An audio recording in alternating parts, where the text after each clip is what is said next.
Video આમનામ ચાલુ થાય ને તો મજા નથી આવતી, પણ તમે આગળ જો પ્લસ નું આઇકન છે, દેખાય છે વ્હાઈટ કલર નું, ત્યાં મેં ક્લિક કર્યું, બ્લેક વ્હાઈટ એટલા ડિઝોલ્વ છે, વધારે નથી. પછી વિટામ જશો તો વધારે ઇફેક્ટ આવે. અહીંયા મેં બ્લેક માર્યું, વિડિયો કોણ ખબર હોય વિડિયો ધીમે થી કરું આ ઇફેક્ટ મેં. હવે તમે ઓછી સેકન્ડ વધુ સેકન્ડ જો નીચેથી કરી શકશો. વિડિયો કો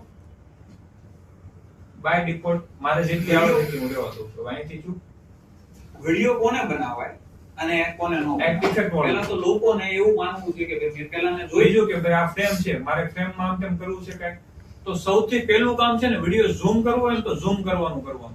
જ્યારે વિડિયો ઇમ્પોર્ટ કરો તો કોઈ પણ એડિટિંગ પહેલા વિડિયોને ઝૂમ કરવો હોય ને તો ઝૂમ પહેલા કરી લેવાનું, કેમ કે નકર કટકા મારી દઈશું ને તો એક ઝૂમ રહે ને પાછું એક નાનો થઈ જાય. એટલે ઝૂમ કરવાનું કામ હોય તો નીચેના વિડિયો ઉપર તમે જો આમ અડ્યા ને એટલે ઉપર જો પીળી લાઈન આવી ગઈ. એને પાછું વિડિયો જેમ ફોટો ઝૂમ કરતા હોય ને એમ કરી શકો. એક્ઝામ્પલ બે આંગળીથી જો રીતે ઝૂમ કર્યો, એને તમે આગળ પાછળ ઉપર નીચે જે રીતે સેટ કરવું હોય એ રીતે કરી શકો, તમારે ક્યાં રાખવું છે. મેં ઝૂમ કરીને શું કર્યું, ધાબાનો ભાગ ઉપરથી કટ કરી નાખ્યો. દેખાય છે આ ધાબાનો ભાગ? એ નથી આઈડિયા આવતો? આવે છે. હું જો વચ્ચે ને વચ્ચે રહું છું તો વાંધો નહીં, ચાલશે.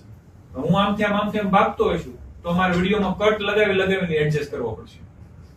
આ જોઈ લેવાનું કે ના મોસ્ટ ઓફમાં હું વચ્ચે છું એટલે વાંધો નથી, મારે ચાલે એમ છે. અને હજી ઝૂમ કરી લઈએ તોય ચાલે એમ છે, તો હજી ઝૂમ કરી અહીંયા કરી શકીએ. એટલું કે હું આ વચ્ચે રહું છું એટલામાં અને એડજસ્ટમેન્ટમાં રહું છું.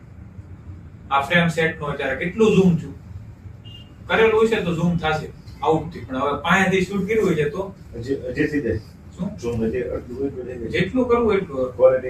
ક્વોલિટી તો કોમ્પ્રોમાઇઝ થાય પછી ઝૂમમાં ક્વોલિટી થોડી ઘણી આમ તેમ થવાની. આપણે પહેલા જ વાત કરી ક્વોલિટી ઉપર વાત જ નથી કરવાની. અત્યારે તો આપણે પહેલા વિડિયો અને ઓડિયો ઉપર જ ફોકસ કરવાનું. વિડિયો ઉતરો અને મારો અવાજ આવ્યો એ પહેલું ફોકસ થાય, પછીના સ્ટેપ્સ આવવાના છે બીજા બધા.